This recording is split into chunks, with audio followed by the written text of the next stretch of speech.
चंद एक खास गल्लां मैं सारिਆਂ ਨਾਲ शेयर करना चाहां। मैं कितों एक खिदमत का काम शुरू किया है, हुण तिकर कर रहा तो खुदा के नाँ ते कर रहा। जिन्हों ने मेरे तिकर अजे तिकर अपना हदिया कर लिया, पैगाम कर लिया, जो प्यार मुहब्बत कर लिया, मैं सारिਆਂ का दिल तो शुक्रगुजार।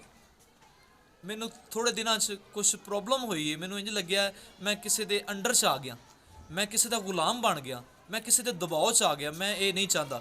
मैं चाहना कि मैं आज़ादी के नाल सड़कों तो खुशी के नाल लोगों को चुकना वा, तो मैं खुशी के नाल काम कर सका। जो काम करते हो जी से करो, ये जान करके खुदावंद के लिए करते हो। मैं आज़ादी के नाल खुशी के नाल इस सेवा का काम करना चाहना वा। होर दूसरी गल इहदे च ऐड है, मेरा नवीद मसीह तो इलावा होर कोई कॉन्टैक्ट नंबर नहीं हैगा, मेरी होर कोई ID नहीं हैगी।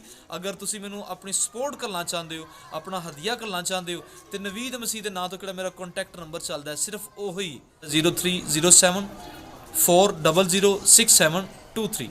या तो मेरी मिसिज अटेंड कर दी है तो या मैं करना वा। अगर कोई होर अटेंड करता तो साढ़े च नहीं गा। अगर तुसीं सानू वेखना चाहते हो तो वीडियो कॉल के जरिए साडे नाल कॉन्टैक्ट कर सकते हो। वीडियो कॉल करके अपना रुपया पैसा अपना हदिया किहड़ा साडे तक घल सकते हो।